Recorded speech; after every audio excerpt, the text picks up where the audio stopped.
She sheltered the mafia boss during the freezing winter, but 7 days later, 20 soldati appeared at her restaurant, and nothing in her life would ever be the same again. Subscribe now or lose us forever. Your comments and shares are our lifeline. Don't let this be our only encounter. Story unfolds. The blizzard that hit Chicago that January was the worst in 50 years, a merciless wall of white that swallowed the city whole.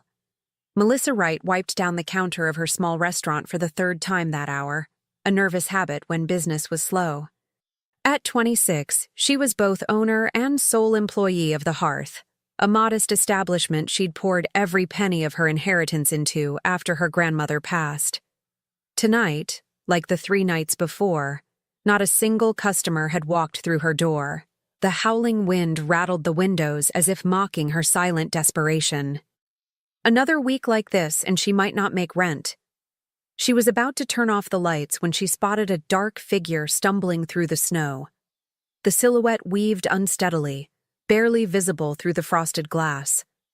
Then it collapsed against her door. Melissa rushed forward, hesitating only briefly before unlocking the entrance. Self-preservation warred with basic humanity as she pulled open the door, nearly knocked back by the blast of Arctic air. A man fell inward with the door, his body frighteningly cold to the touch.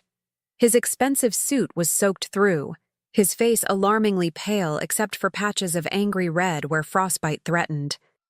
"Oh my God," she whispered, dragging him inside with strength she didn't know she possessed. "Can you hear me?" His eyes flickered open, dark, unfocused, but somehow still intense. His lips moved, but no sound emerged.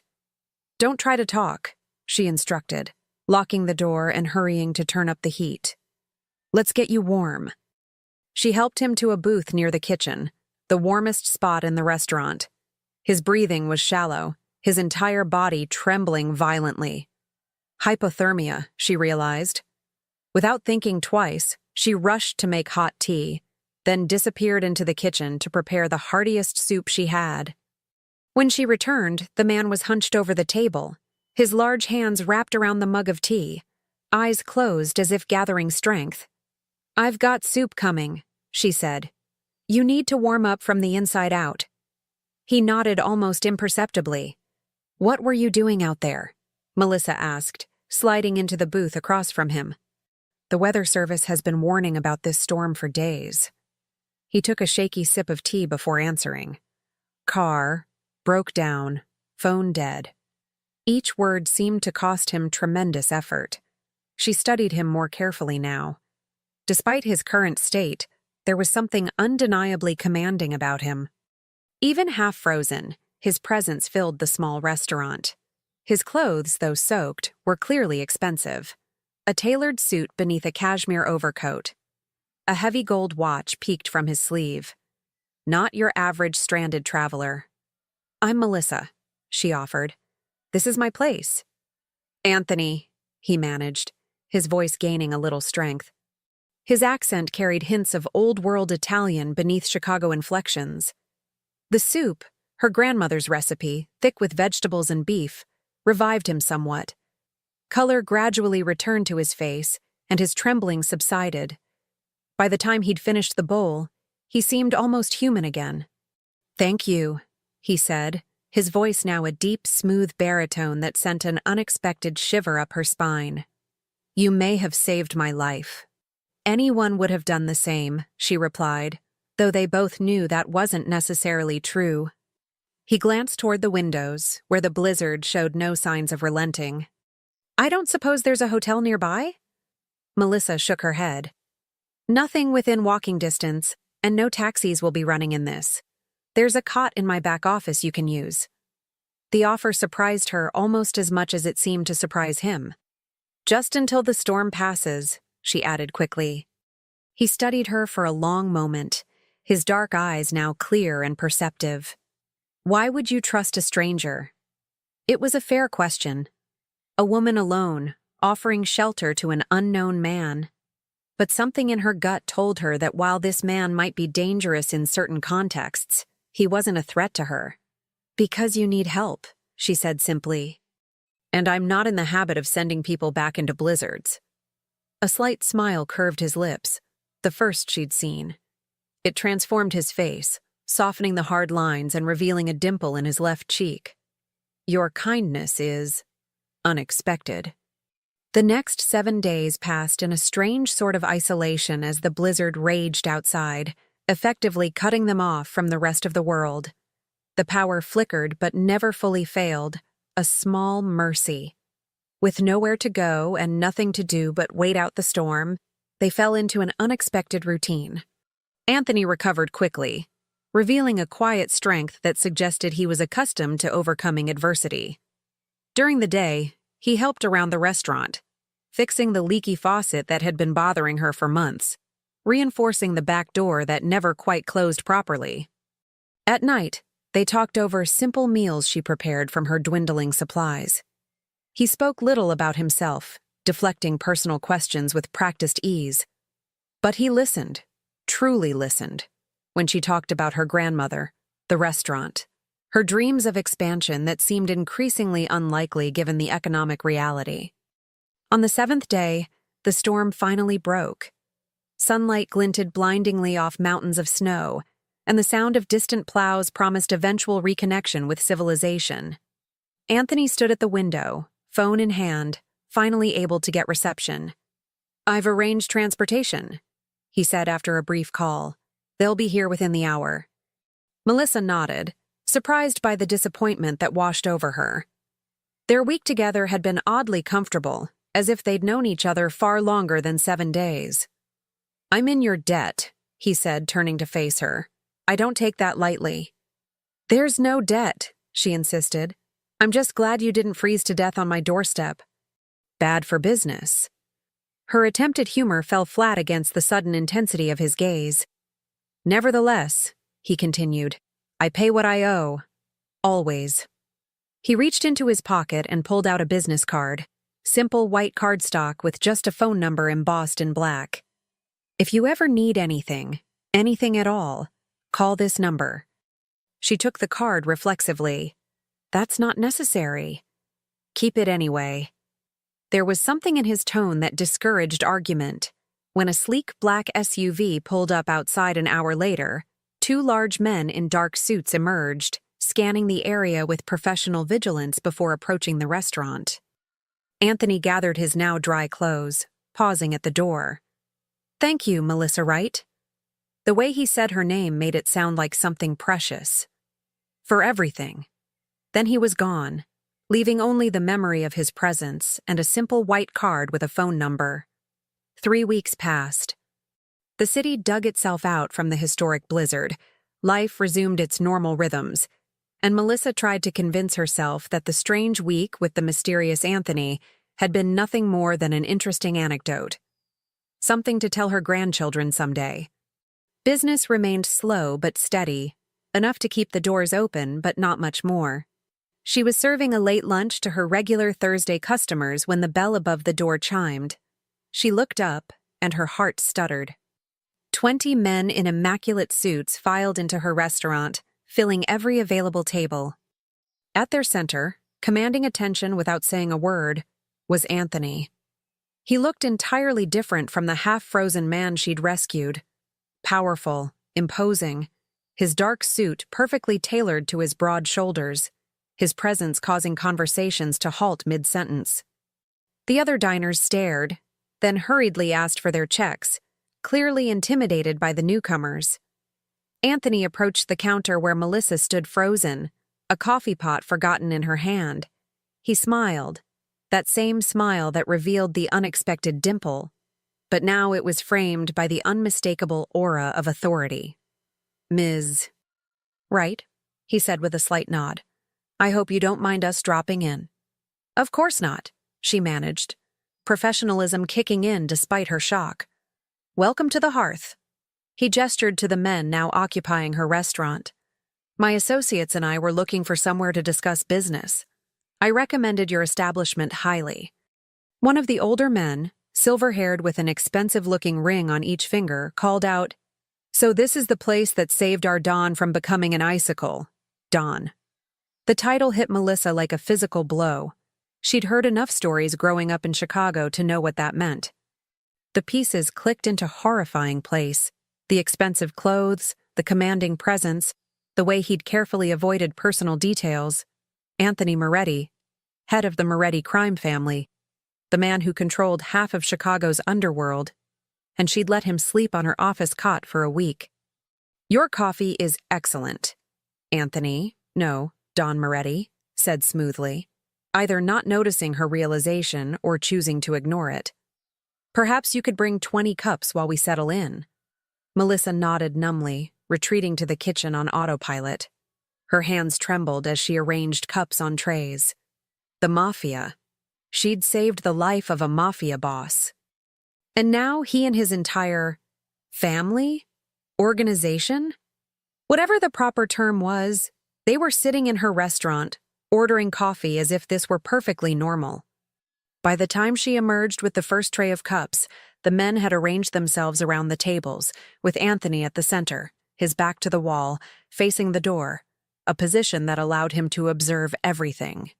Their conversation halted as she approached, resuming only after she'd retreated again. Throughout the afternoon, they ordered practically everything on her menu, consuming food and drinks as they conducted their business in hushed tones. They tipped generously, treated her with formal respect, and acted for all the world like ordinary businessmen. If ordinary businessmen carried concealed weapons and commanded immediate deference from everyone around them. As evening approached, the men began to leave in small groups until only Anthony remained, sitting at a corner table with a half-empty cup of coffee. "You figured it out," he said when she approached to clear his cup. It wasn't a question. Melissa nodded anyway, suddenly very aware of how empty the restaurant had become. "Does that change things?" he asked, his voice neutral but his eyes intent on her face. "Should it?" A smile played at the corners of his mouth. "Most people would be running for the door." "It's my restaurant," she reminded him, surprising herself with her boldness. "And you're still a customer."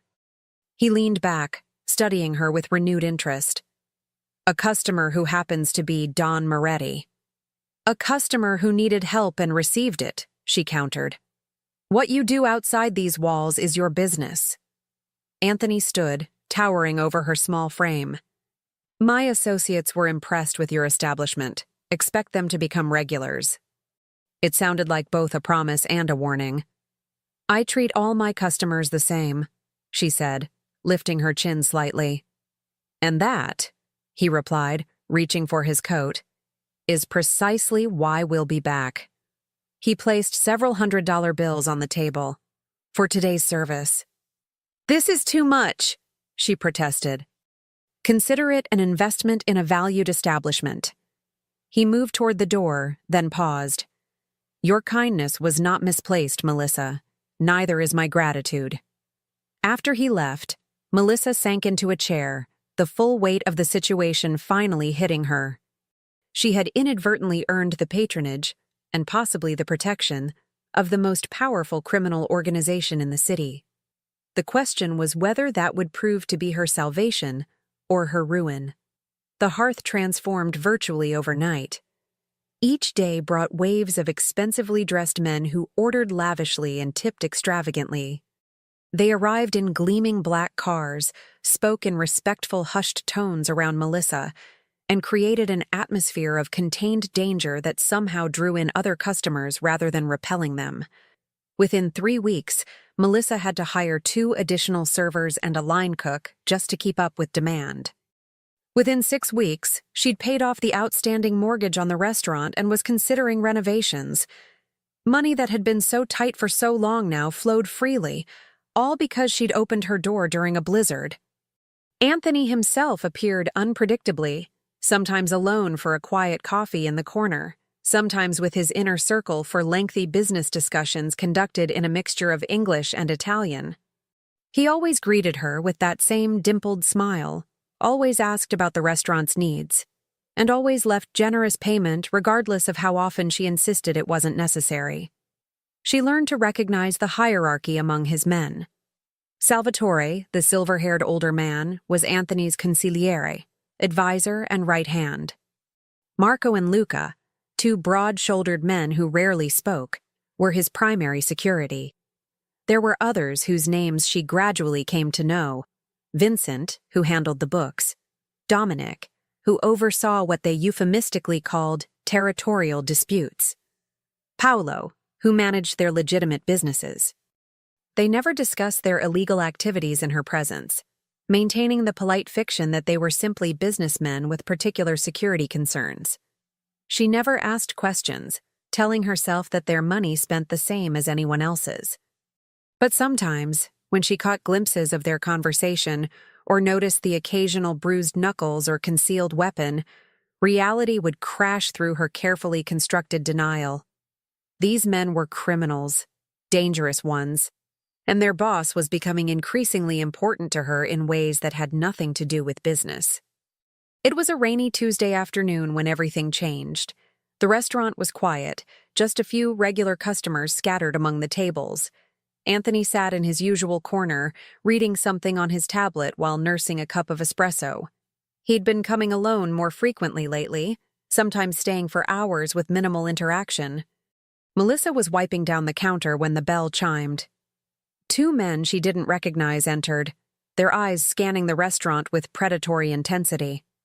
Unlike Anthony's associates, who wore their danger with refined restraint, these men radiated crude violence. Every instinct told Melissa something was wrong. She glanced at Anthony, who had lowered his tablet slightly, his expression hardening. "Can I help you, gentlemen?" she asked, keeping her voice steady.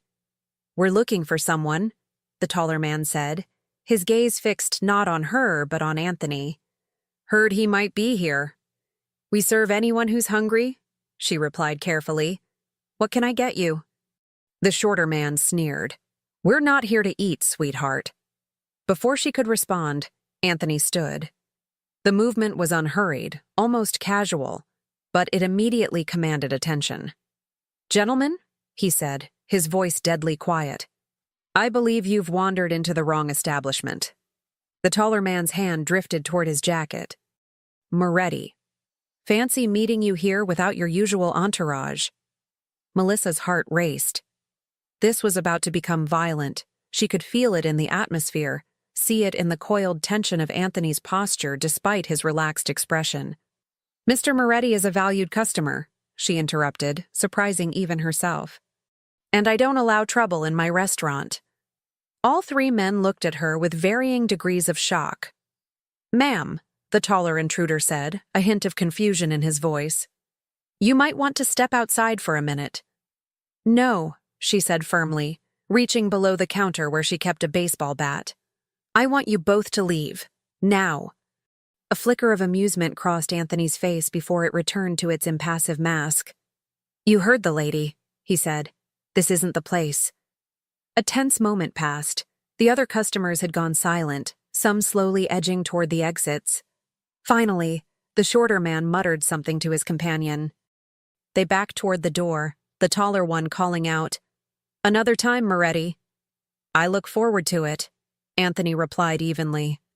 When they were gone, he approached the counter, his eyes never leaving Melissa's face.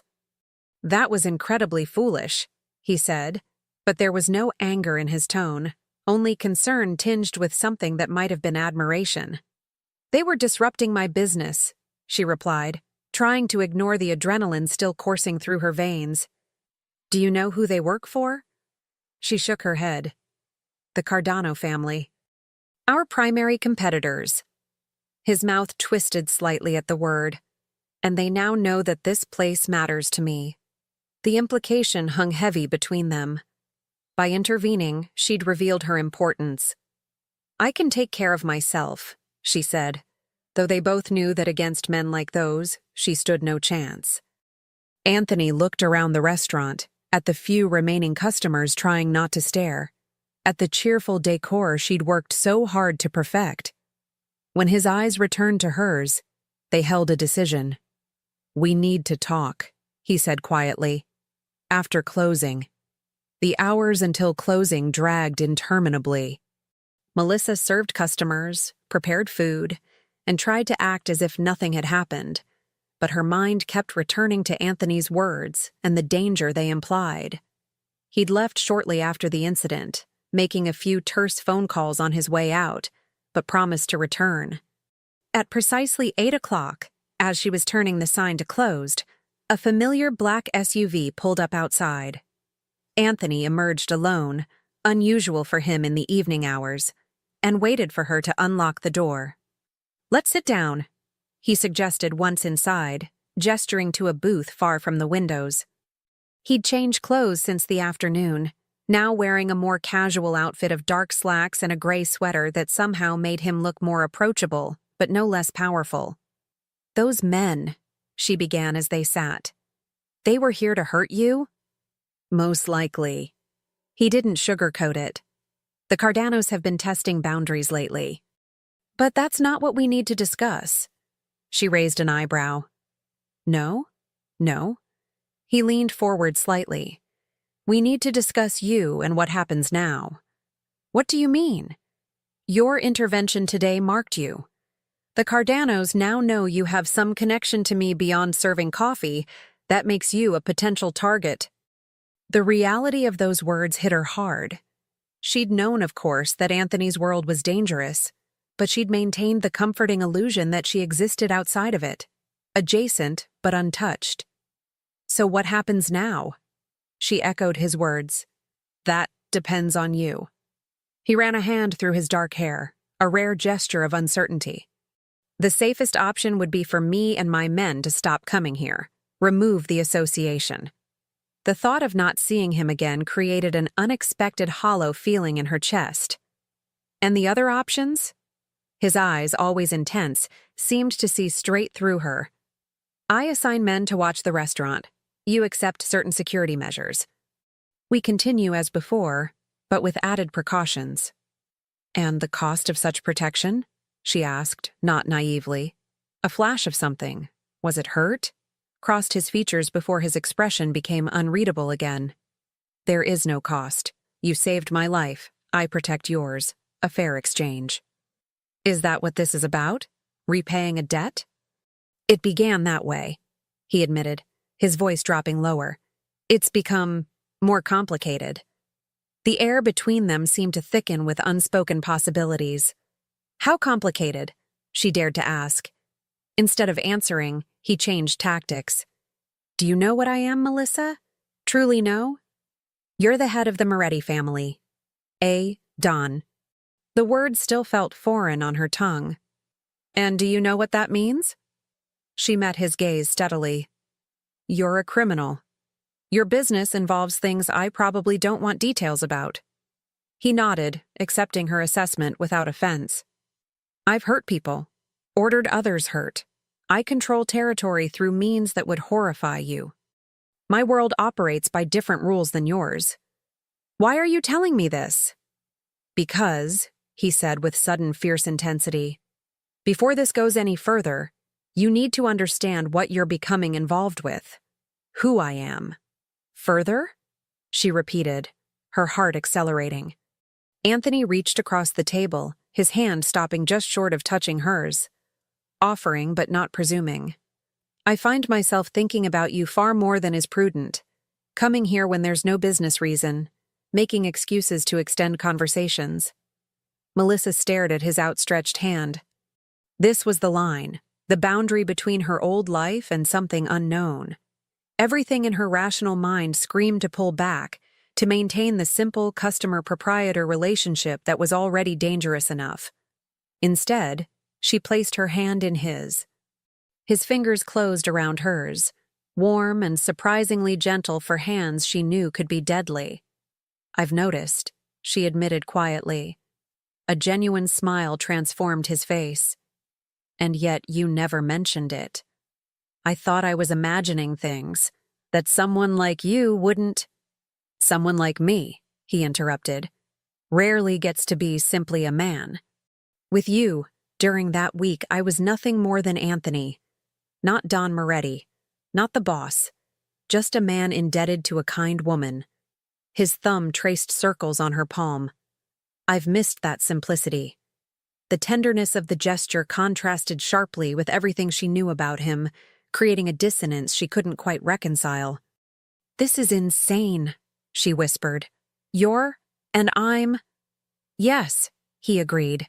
"Completely insane." His free hand reached up to brush a strand of hair from her face. "Which is why I need you to be certain." Melissa felt herself standing at a precipice. Behind her lay safety, normalcy, the life she'd built. Before her, an abyss of unknowns with this dangerous man at its center. "I'm not certain of anything," she said honestly. "Except that I don't want you to stop coming here." It wasn't quite a declaration, but from the way his eyes darkened, it might as well have been. "Then we proceed carefully," he said, his voice rough with restraint. "Very carefully." As if to demonstrate his meaning, he lifted her hand to his lips, placing a kiss against her knuckles that was barely a whisper of contact.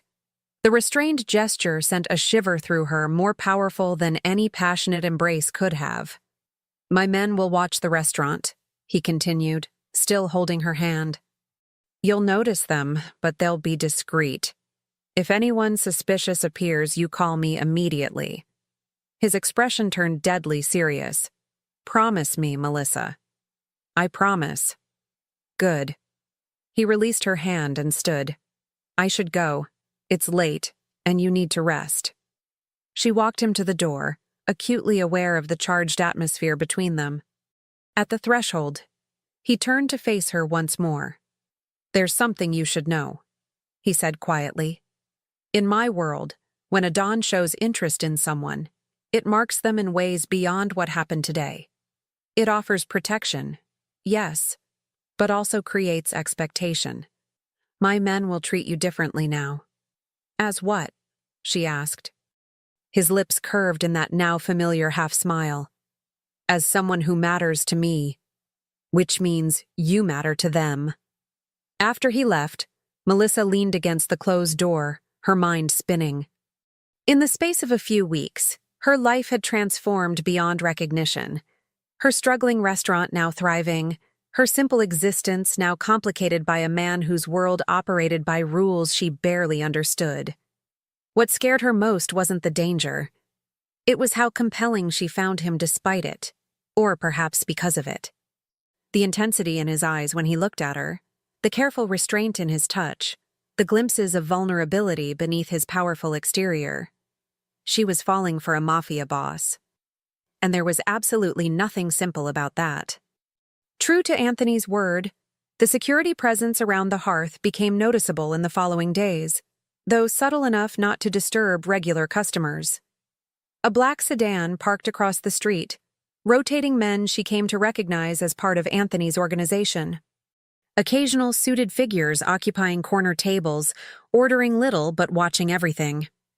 Business continued to boom, now not just with Anthony's associates, but with a growing clientele drawn by the restaurant's mysterious new cachet and excellent food. Melissa expanded her menu, hired more staff, and even started renovating the unused second floor into a private dining area. Anthony visited almost daily, sometimes for just a few minutes, sometimes for hours. Their relationship evolved in careful increments, a lingering touch when she served his coffee, private conversations in hushed tones after closing, the gradual dissolution of professional distance. 3 weeks after their conversation, he invited her to dinner, not at the hearth, but at an exclusive restaurant overlooking the lake. "I can't remember the last time someone else cooked for me," Melissa admitted as they were seated at a secluded table with spectacular views. She felt distinctly out of place in the elegant surroundings, despite the new dress she'd bought for the occasion. Anthony looked perfectly at home, of course. His tailored suit and confident demeanor seemed made for such settings.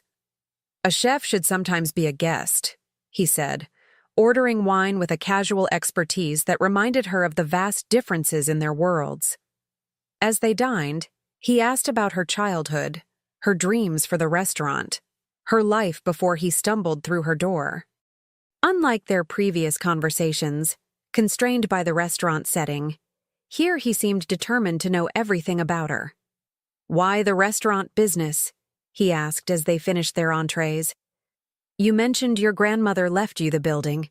but not why you chose to open the hearth rather than sell the property. Melissa sipped her wine, considering. My parents died when I was 12. Car accident. My grandmother raised me, and her kitchen was the only place I felt safe afterward. The memory brought both pain and comfort. She taught me to cook as a way to process grief. Said that feeding people was a form of love that transcended words. Anthony listened intently, his usual mask of control softening. She sounds like a remarkable woman. She was. When she passed and left me the building, turning it into a restaurant felt like the only possible choice. She smiled slightly. Though if she could see the clientele I'm serving these days, she might have some questions. He laughed, a genuine sound that transformed his face. I imagined she would. Your turn, she said, emboldened by the wine and the intimate setting. You know my story. I know almost nothing about yours. His expression shuddered slightly, but he didn't deflect as he usually did. What would you like to know? How does someone become what you are? She couldn't quite bring herself to say Don or Mafia boss in the elegant restaurant, though they both knew what she meant. Anthony was silent for a long moment, swirling the remaining wine in his glass. In my case, by birth. My father was Don before me, and his father before him. I was raised knowing my future was predetermined. You never wanted anything else? A flicker of something, regret, resignation, crossed his face. I studied architecture in college, designed buildings that would never be built. He set down his glass. But family obligations aren't optional in my world. So you took over when your father... She let the question hang. Died, he finished. 5 years ago. Heart attack, not violence, despite what the papers suggested. He leaned forward slightly. Does it bother you? What I am? The question was deceptively simple, but Melissa knew her answer mattered deeply. I'd be lying if I said no, she admitted. There are aspects of your life I don't want to think about. But, he prompted when she hesitated, but I've seen how you treat your people. How you treat me. There's honor in that, even if it exists alongside things I wouldn't approve of. Something in his posture relaxed fractionally. A diplomatic answer. An honest one, she countered. I'm not naive enough to think I can change you or your world.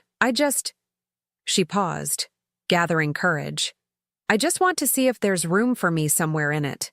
Not as someone to be protected or an obligation to be fulfilled, but as... This time his voice was barely above a whisper. As someone who matters to you. For myself. Anthony reached across the table, taking her hand in his. You already are, he said, his thumb tracing patterns on her skin. More than you know. The drive back to the hearth was charged with unspoken tension. Anthony's driver maintained a discreet silence as they traveled through the city, the privacy partition firmly in place. Melissa was acutely aware of Anthony beside her, of the narrowing space between them as the car navigated the late-night streets. When they arrived, he walked her to the side door that led to her apartment above the restaurant.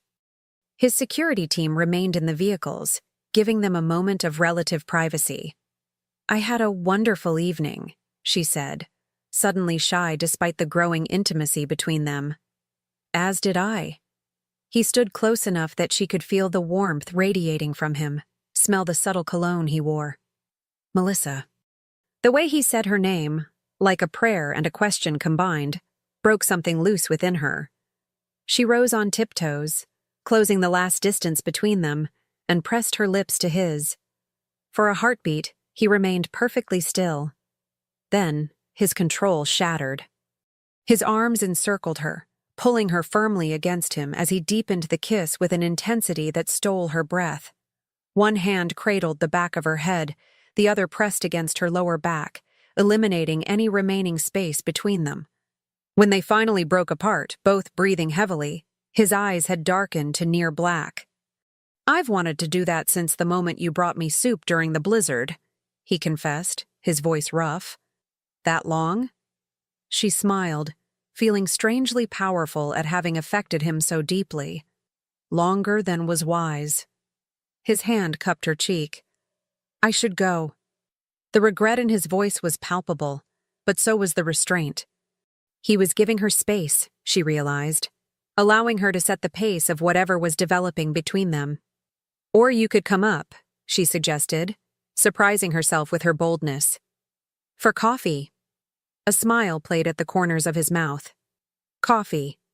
"Just coffee," she clarified, though they both heard the uncertainty in her voice. Anthony studied her face. "Another time," he said gently. "When you're certain it's not just the wine and the evening."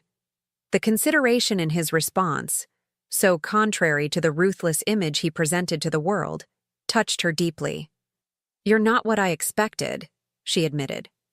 "Oh?" His eyebrow arched. "I expected someone who takes what he wants without asking." His expression sobered.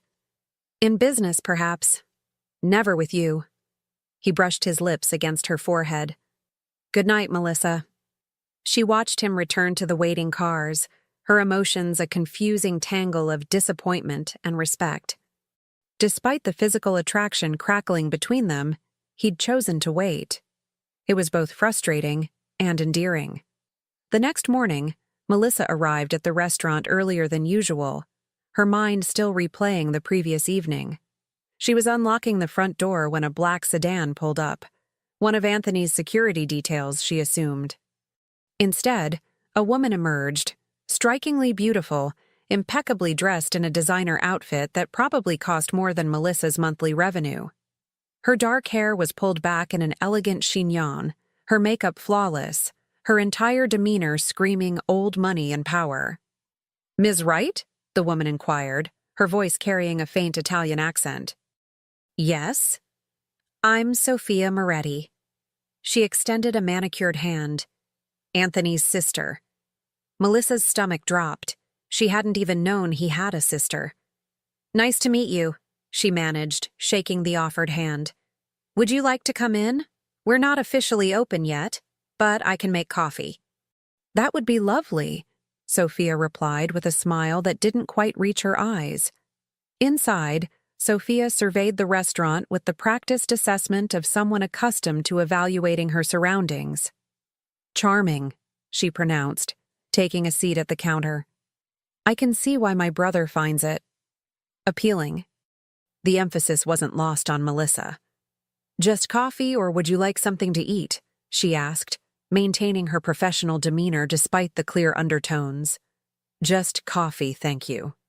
Sophia adjusted her diamond bracelet. "I won't take much of your time.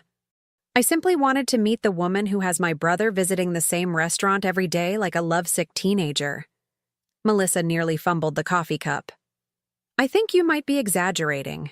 Sophia laughed lightly. "Anthony doesn't do anything without purpose, except it seems when it comes to you." Her expression turned more serious. "He told me about the blizzard, about how you helped him. Anyone would have done the same." "No," Sophia shook her head. "They wouldn't, especially not knowing who he is." Melissa placed the coffee in front of her. "I didn't know then. And now that you do?" "Now I know him as Anthony, not just his title or his position." Sophia studied her over the rim of her cup. "Interesting. Most people never see past the dawn." She set down the cup with deliberate precision. "My brother's position comes with certain complications, expectations, dangers." "He's made that clear," Melissa replied, beginning to understand the purpose of this visit. "Has he? Has he told you what happened to the last woman he cared for?" The question hung in the air between them. Melissa's heart raced, but she kept her expression neutral. "No." Sophia nodded as if this confirmed something. "Bianca, lovely girl from a respectable family. They dated for nearly a year. Then the Cardanos decided she was a convenient way to send a message." Her perfectly painted lips pressed into a thin line. "She survived, but left the country afterward. Never spoke to Anthony again." Melissa swallowed hard. "Why are you telling me this?"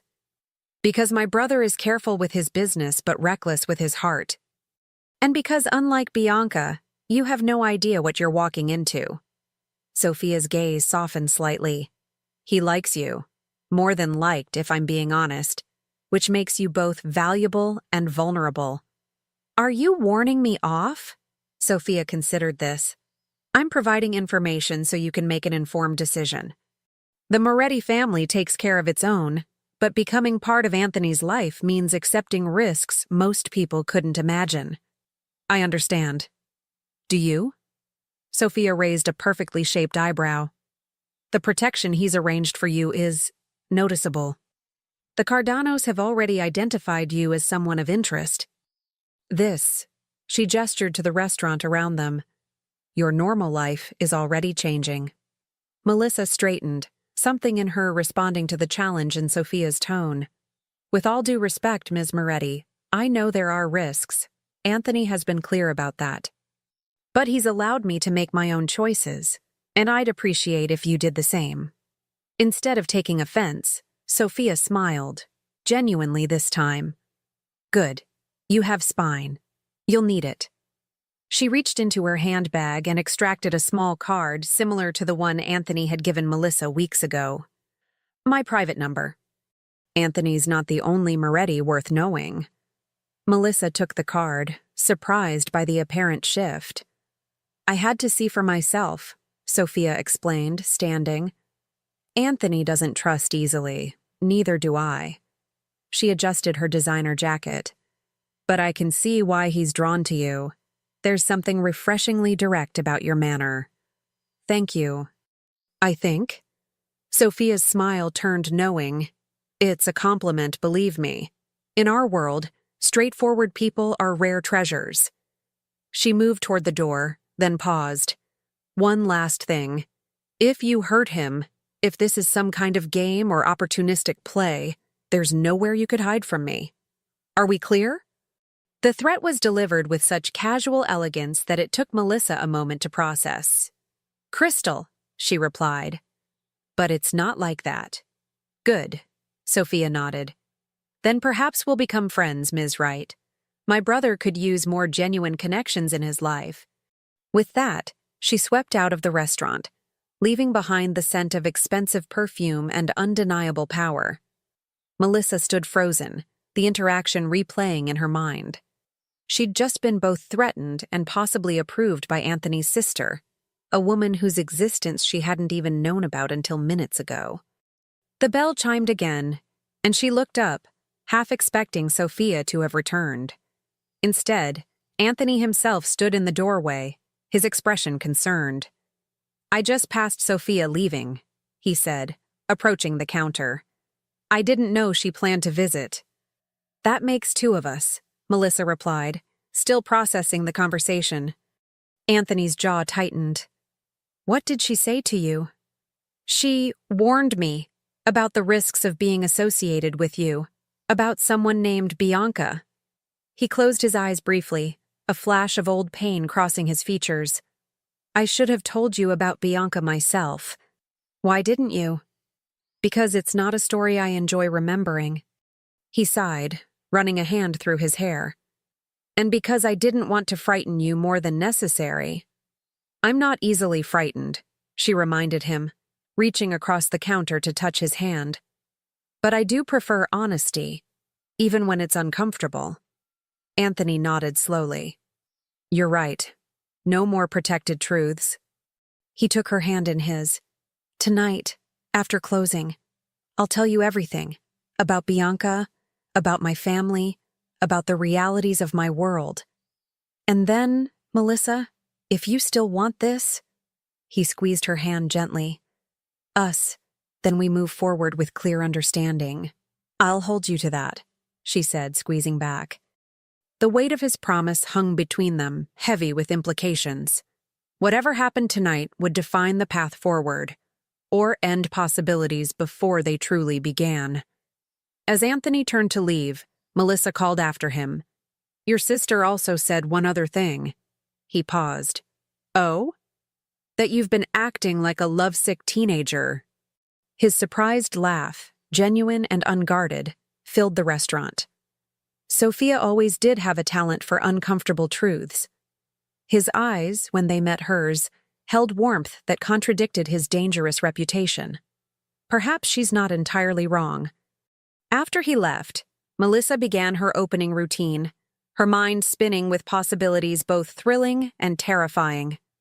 Tonight, she would learn the unfiltered truth about Anthony Moretti's world, and then she would decide if her heart was willing to risk everything to be part of it.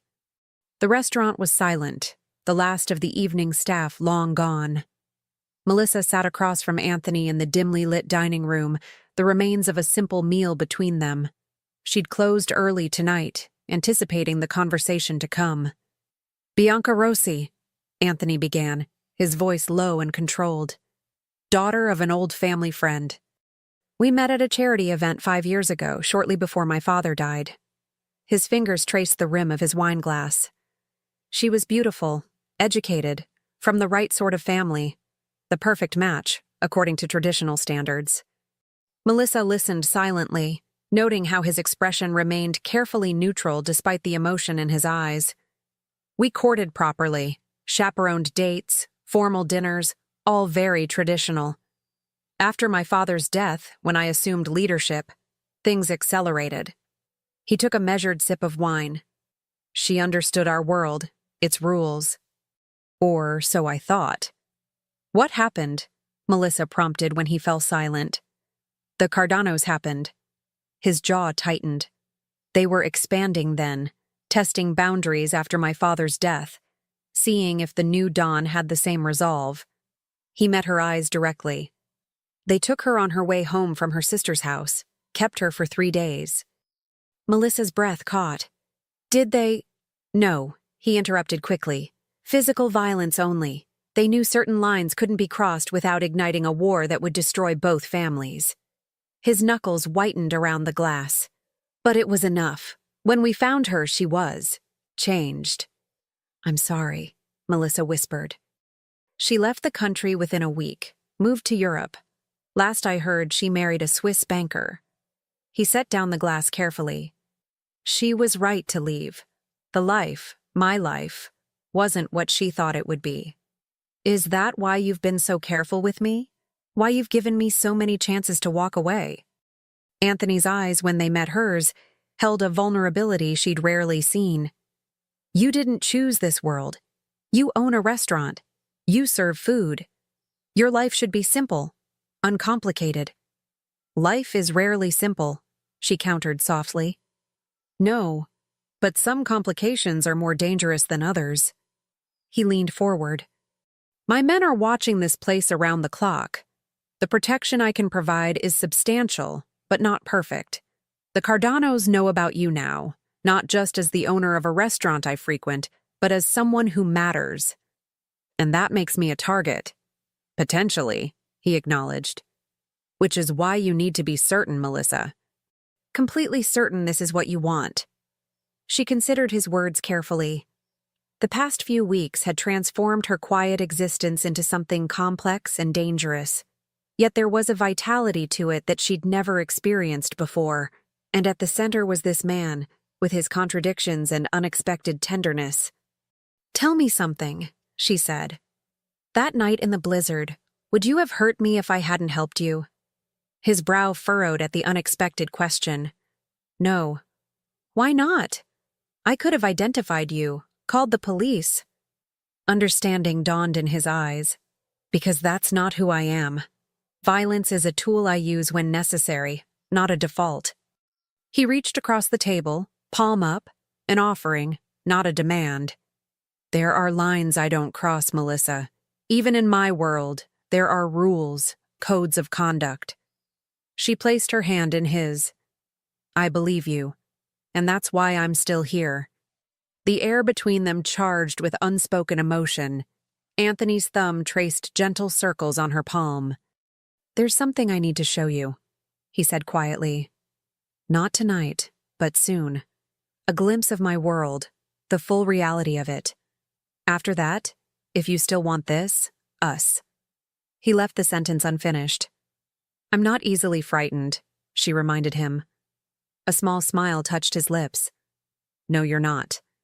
It's one of the things He caught himself, eyes darkening with intensity. One of the things I find remarkable about you. The almost confession hung in the air between them. Melissa felt her heart quicken as Anthony stood, still holding her hand, and gently pulled her to her feet. They stood close, the heat of his body palpable in the quiet restaurant. I should go, he murmured, though he made no move to release her hand. You could stay, she offered, her voice barely above a whisper. His free hand came up to cup her cheek, thumb brushing across her lower lip. When this happens, he said, voice rough with restraint, it will be with complete certainty. No doubts, no shadows between us. The promise in his words sent heat coursing through her. Anthony lowered his head slowly, giving her every opportunity to pull away. Instead, she rose to meet him, their lips connecting in a kiss that started gentle but quickly blazed into something more demanding. His arms encircled her, one hand tangling in her hair while the other pressed against her lower back, eliminating any space between them. Melissa felt herself melting into him, the solid warmth of his chest, the surprising softness of his lips contrasting with the controlled strength in his embrace. When they finally broke apart, both breathing heavily, his eyes had darkened to obsidian. Melissa, he whispered her name like a prayer. A sharp knock at the front door shattered the moment. Anthony's posture shifted instantly, his body angling to place himself between her and the potential threat. One of his security team stood outside, expression urgent. Anthony's jaw tightened. Wait here, he instructed, moving swiftly to the door. The hushed conversation that followed was too quiet for Melissa to hear, but she could read tension in every line of Anthony's body. When he turned back to her, his expression had transformed, the tender lover replaced by the calculating Don. I need to go, he said, his voice carrying a new edge. Marco will drive you upstairs and stay outside tonight. What's happening? Anthony hesitated, visibly struggling between his instinct to shield her and his promise of honesty. Cardano made a move against one of our businesses. I need to respond. The clinical way he said it sent a chill through her. This was the reality of his world, the part he'd been trying to protect her from experiencing. Will there be? She couldn't quite form the question. Yes, he answered anyway, understanding her unspoken concern. His expression softened slightly.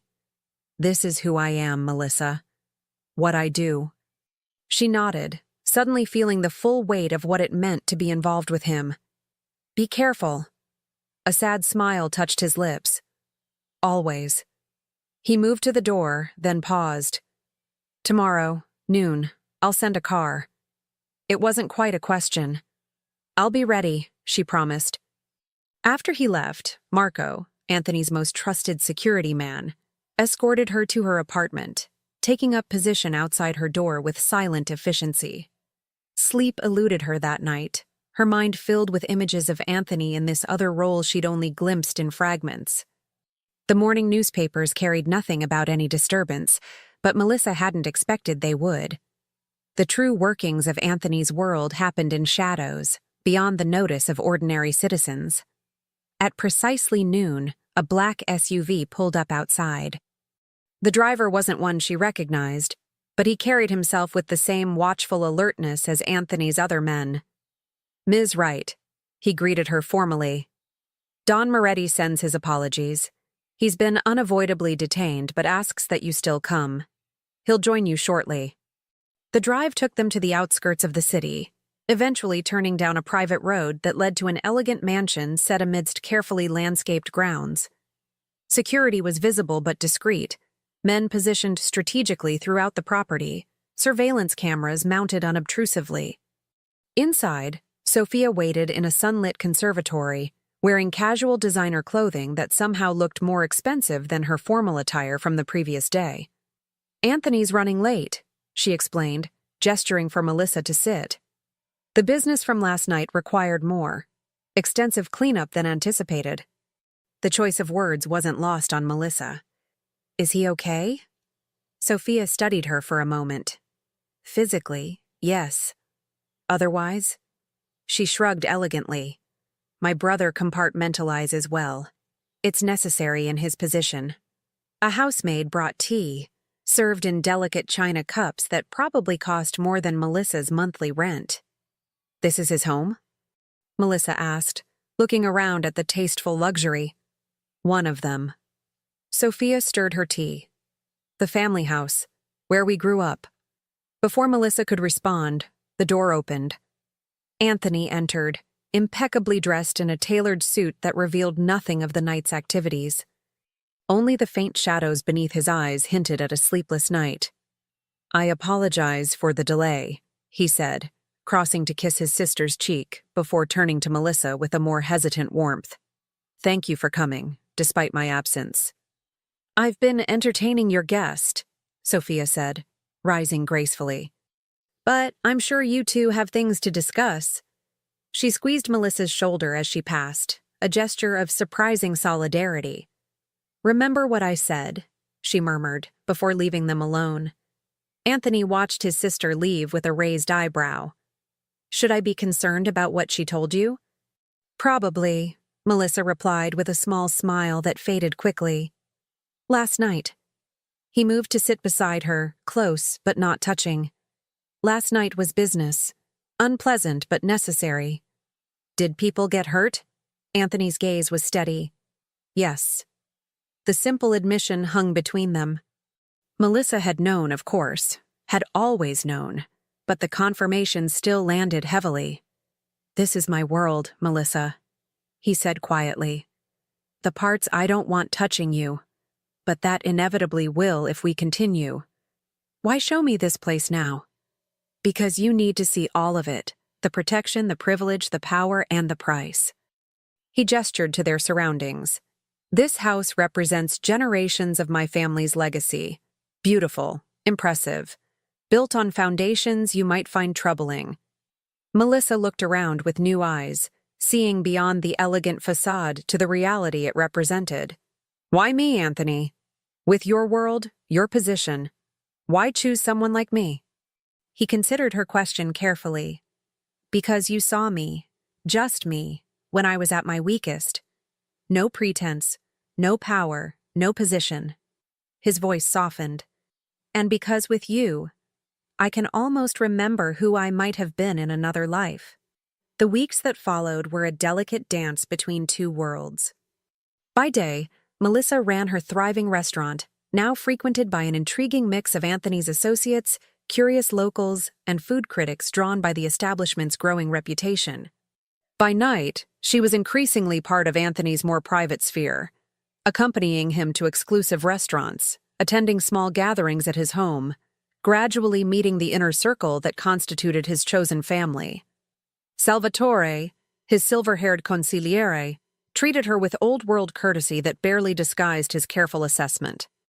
Marco and Luca, Anthony's primary security, maintained professional distance but gradually acknowledged her with subtle nods of respect. Sophia became an unexpected ally, offering insights into the unspoken rules of a world Melissa was still learning to navigate. Throughout it all, Anthony remained attentive but careful, never pushing her deeper than she seemed ready to go, always giving her space to retreat if she chose. "You're being watched," Sophia commented one afternoon over lunch at an upscale cafe. Not just by Anthony's security.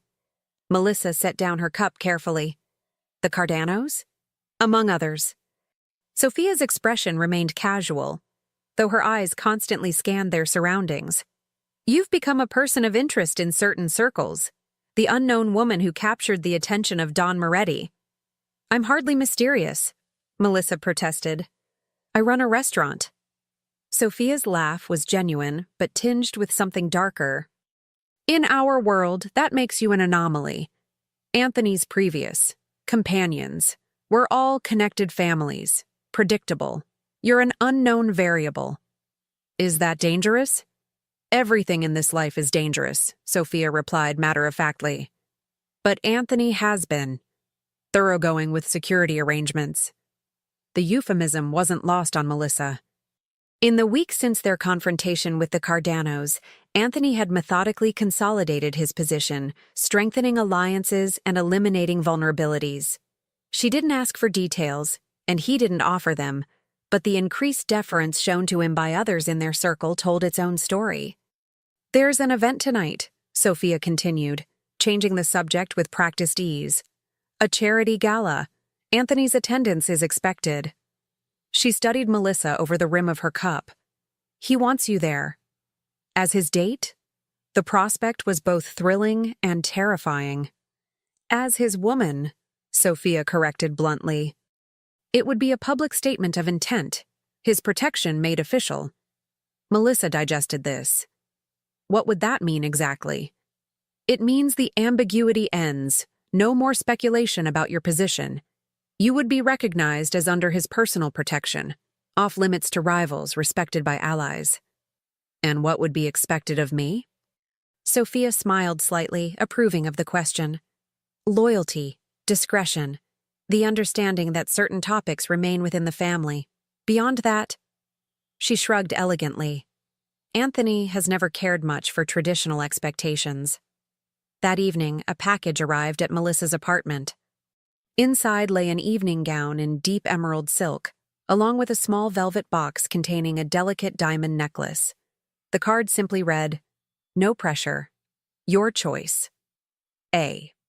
The gesture was typical of Anthony, offering without demanding, always giving her the freedom to step back if she chose. It made her decision both easier and more complicated. When his car arrived that evening, Anthony seemed genuinely surprised to see her waiting, dressed in the gown that fit as if made for her. "You came," he said softly as she slid into the seat beside him. "I'm here," she confirmed, noting how his eyes darkened appreciatively. He reached for her hand, bringing it to his lips in a gesture that had become familiar, yet still sent warmth coursing through her. "You understand what tonight means?" Sophia explained. She met his gaze steadily. "I'm choosing this. Choosing you." Something shifted in his expression. Relief, perhaps, or a deeper emotion he rarely allowed himself to show. "The necklace suits you," he commented, his fingers brushing lightly against her collarbone where the diamonds rested. "It's beautiful, but too much," she protested. "It was my mother's." The simple statement silenced her objections immediately. Anthony rarely spoke of his mother, who had died when he was a teenager. That he would entrust Melissa with something of hers spoke volumes. The gala was held at one of Chicago's most prestigious hotels, the ballroom transformed into an elegant wonderland of flowers and lights. As they entered, Melissa was acutely aware of the reaction their arrival generated.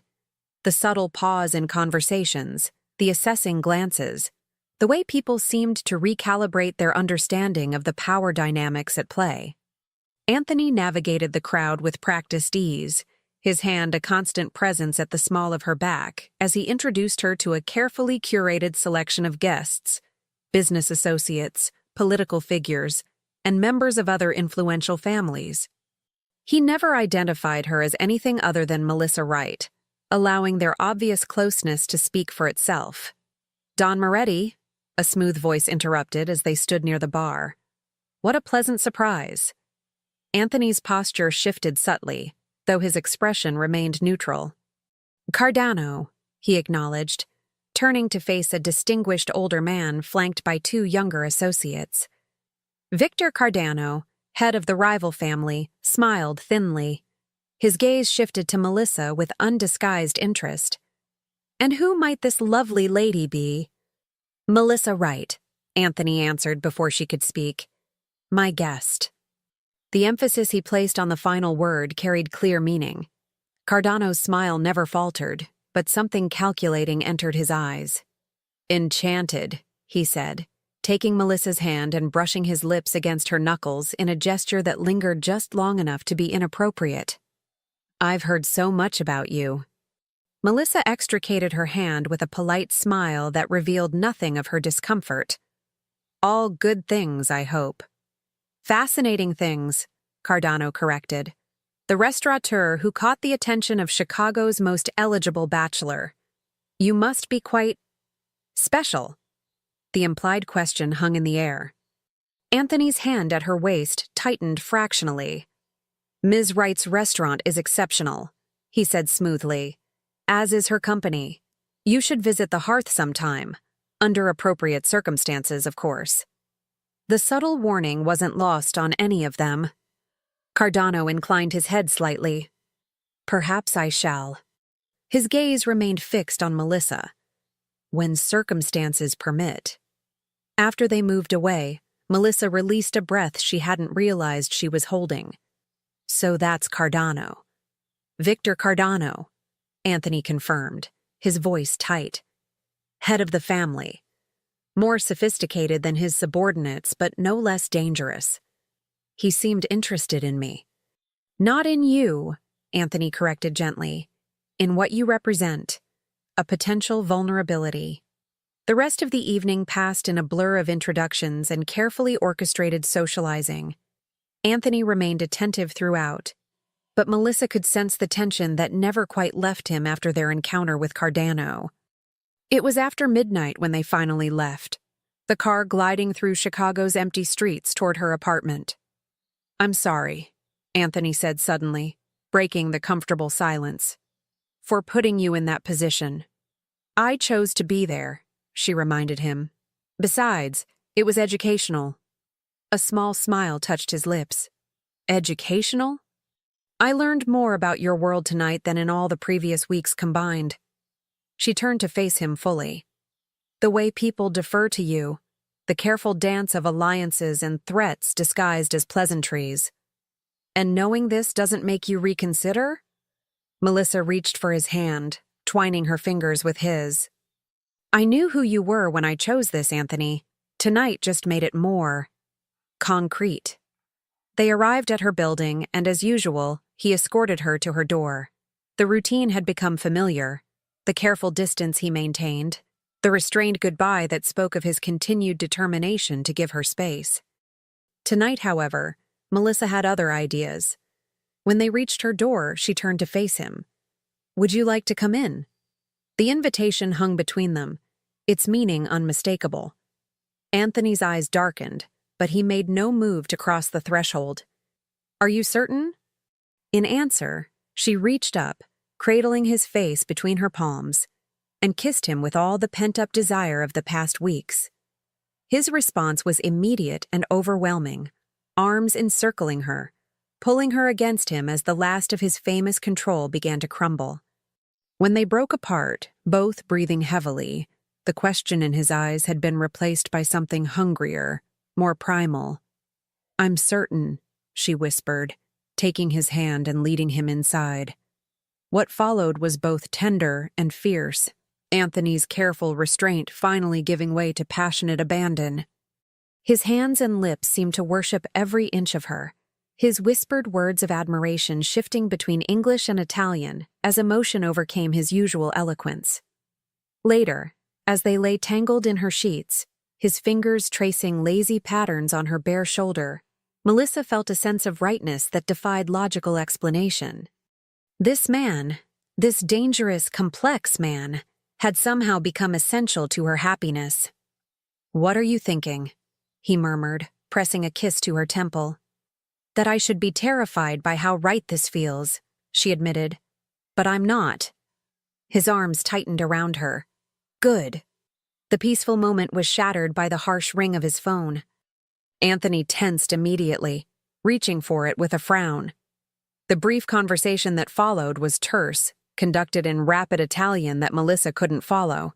When he hung up, his expression had transformed, the tender lover replaced by the calculating Don.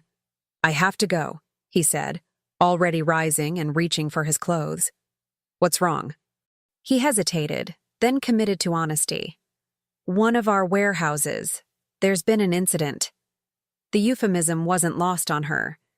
Cardano? Most likely. He dressed with efficient movements, his mind clearly already shifting to the crisis at hand. I'll send Marco to watch your apartment. Don't leave until you hear from me. The swift transition from intimacy to crisis management was jarring but illuminating. This was the reality of loving a man like Anthony. These moments would always be subject to interruption, to the demands of his position. At the door, he paused, looking back at her with an expression that seemed torn between two worlds. Then he returned to the bed, cupping her face in his hands. "This changes nothing," he said fiercely. "What happened between us, what's happening between us, is separate from everything else. Remember that." She nodded, reaching up to straighten his tie in a domestic gesture that felt strangely significant. "Be careful. Always." He kissed her once more, hard and quick, then was gone.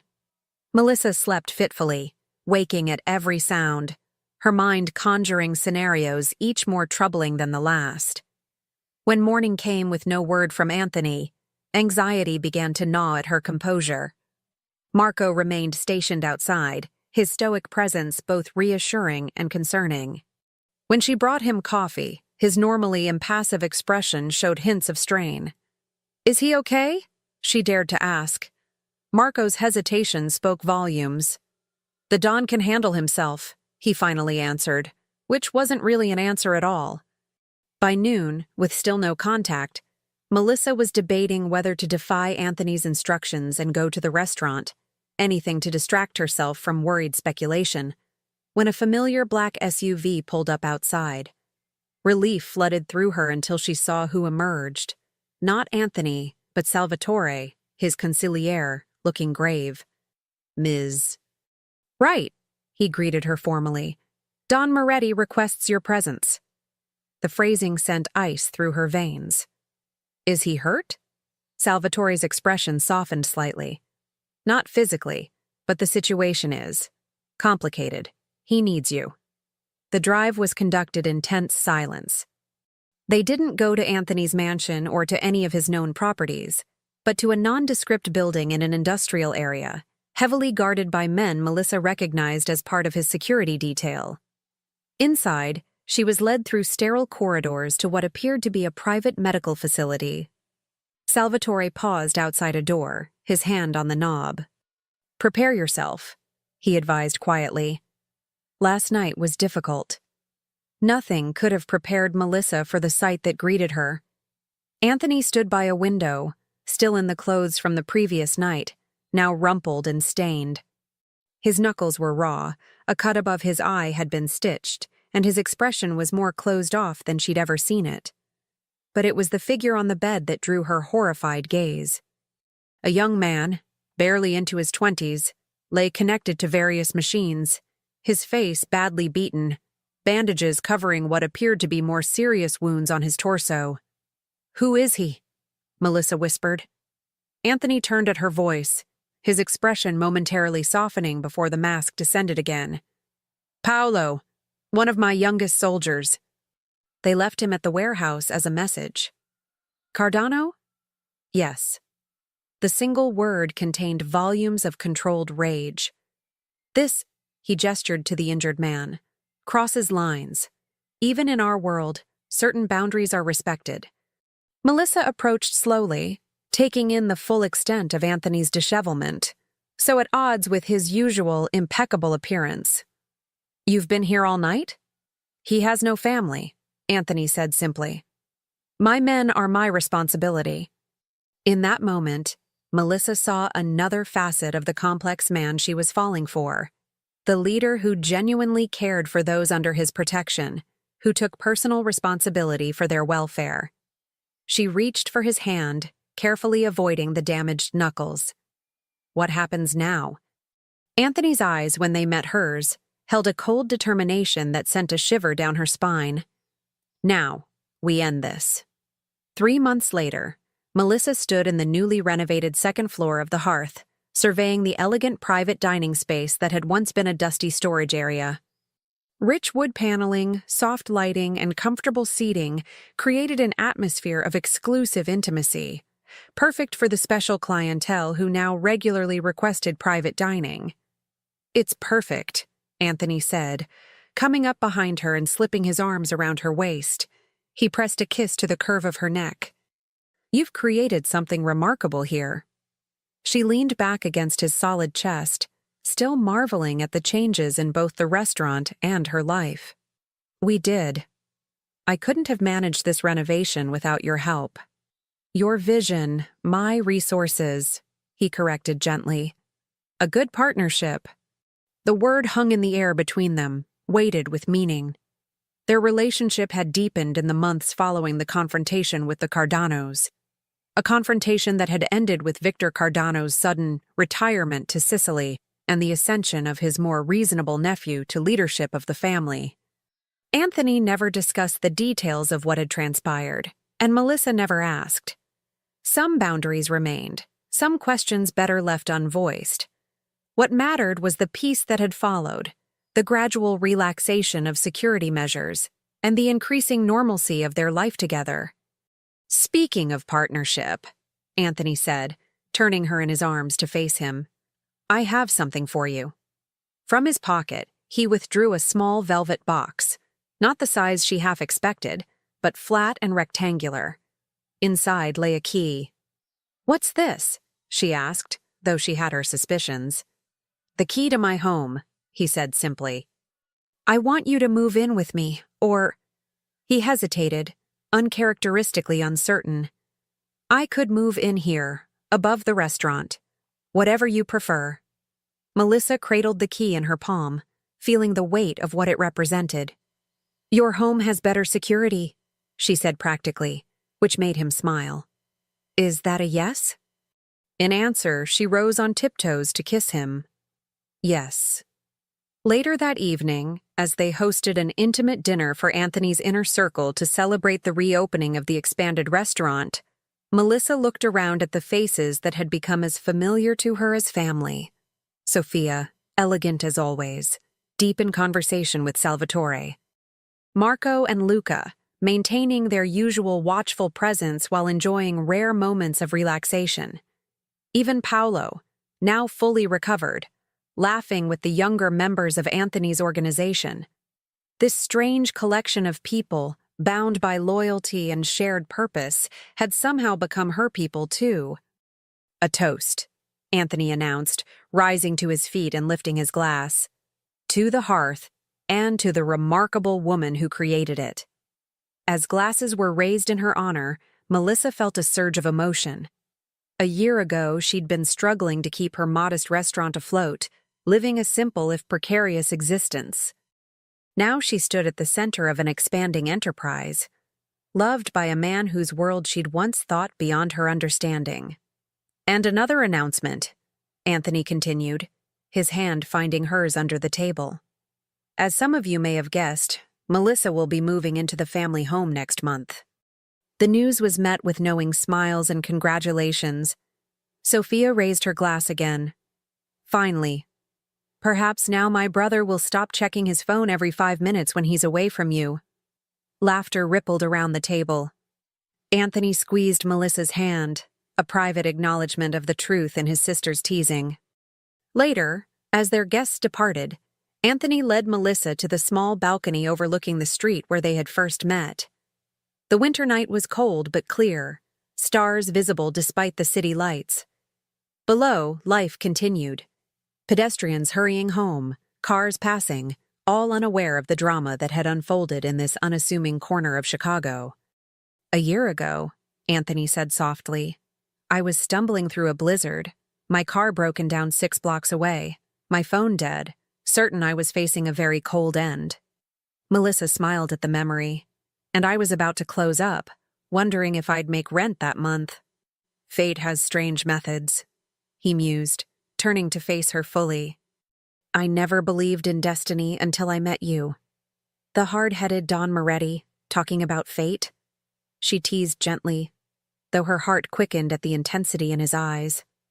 "I've changed," he acknowledged simply. "You've changed me." It was true. The cold, calculated efficiency that had defined him was now tempered by something softer, more human. He remained Don Moretti to his people, commanding respect and loyalty. But with Melissa, he was simply Anthony, a man capable of tenderness, laughter, and profound love. "We've changed each other," she corrected, thinking of her own transformation. from cautious restaurant owner to confident partner of one of Chicago's most powerful men. She had learned to navigate his world without losing herself in it, to accept the darker aspects without condoning them. Anthony reached into his pocket, and this time withdrew a very different box, small and square. Melissa's breath caught as he opened it to reveal a ring, the diamond catching the moonlight. "I had a speech prepared," he said with a small, self-deprecating smile. "Something eloquent about second chances and new beginnings. But standing here where everything started, all I can think to say is that I love you, Melissa Wright, more than I thought possible."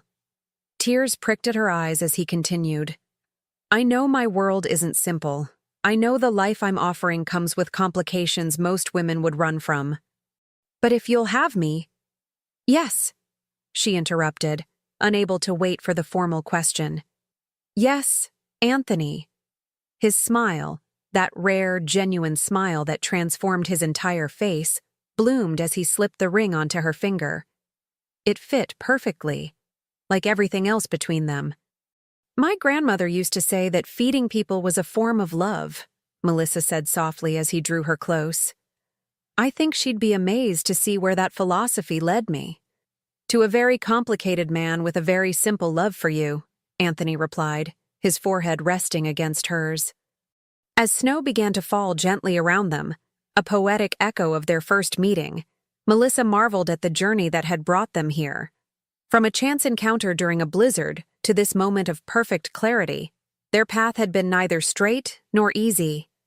Yet every difficult choice, every moment of doubt or danger had led to this certainty. In loving Anthony Moretti, she had discovered parts of herself she never knew existed: strength, resilience, the capacity to see beyond surface appearances to the complex truth beneath. And in loving her, he had found redemption he never thought possible, a connection that transcended the boundaries of his cloistered world. Outside, Chicago continued its restless pace. Inside, in the warm circle of his arms, Melissa had found her home. Complicated, unexpected, and absolutely right. Two people from different worlds, brought together by a snowstorm and bound by something stronger than circumstance. A mafia boss and a waitress, defying every expectation to write their own unlikely story. As Anthony's lips found hers in a kiss that promised forever, Melissa knew with absolute certainty that some risks were worth taking, some loves worth fighting for, and some happy endings arrived in the most unexpected packages.